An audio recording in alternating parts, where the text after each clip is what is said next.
एक बार एक बौद्ध भिक्षु भिक्षा लेने के लिए नगर में गया हुआ था और सारे नगर के लोग उसकी सेवा करना चाहते थे, क्योंकि उस समय बौद्ध भिक्षुओं का बहुत सम्मान था। इसलिए जिसे भी पता चलता उस भिक्षु के पास पहुंचा। उन्हीं में से एक वैश्या भी थी, जिसने उस भिक्षु के बारे में सुना तो उसे देखने चली गई, और जैसे ही उस भिक्षु को देखा वह देखती ही रह गई। उसने उस भिक्षु के पैर पकड़ लिए और कहा कि मैं एक वैश्या हूँ और कोई भला आदमी मेरे द्वार तक नहीं आता, इसलिए मैं चाहती हूँ कि आप मेरे अतिथि बनकर मेरे साथ चलें, ताकि कुछ दिन मैं आपकी सेवा कर लूँ। असल में वो वैश्या उस पर आसक्त थी। उसने आगे कहा कि हे महात्मा, मैं भी कुछ धर्म कमाना चाहती हूँ, और ये भी हो सकता है कि मेरे मन में कुछ ऐसा भाव आ जाए कि मेरा भी उद्धार हो जाए।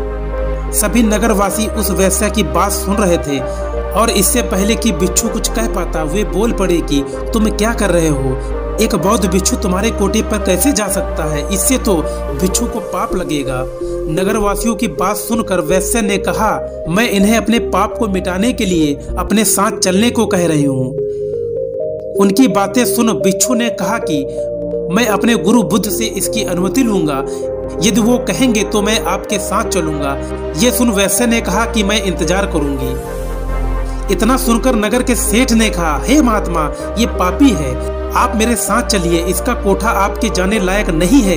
इतना सुनते ही वो वैश्या बोल पड़ी कि तब तो इस नगर वाले सारे अमीर पापी हैं, वे सभी मेरे पास आ चुके हैं, और सेठ जी आप भी तो मेरे पास आते हैं, तो तुम भी पाप से कैसे मुक्त हो? तुम भी पापी हो। यदि ये महात्मा मेरा उद्धार करना चाहते हैं तो तुम्हें कोई आपत्ति नहीं होनी चाहिए।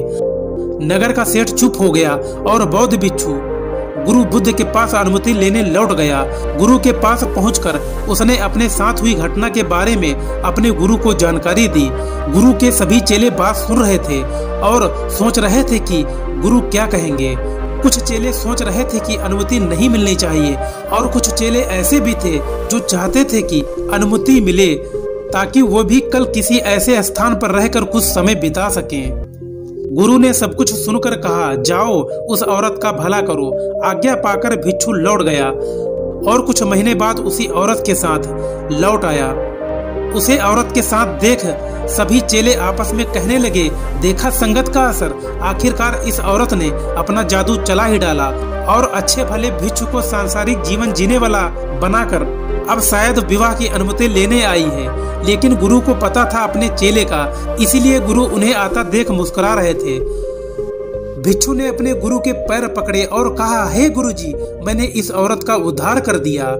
अब ये एकदम शुद्ध आत्मा बन चुकी है, अतः इसे आप अपना शिष्य स्वीकार करें। ये सब सुनकर सभी भिक्षु आश्चर्य में पड़ गए।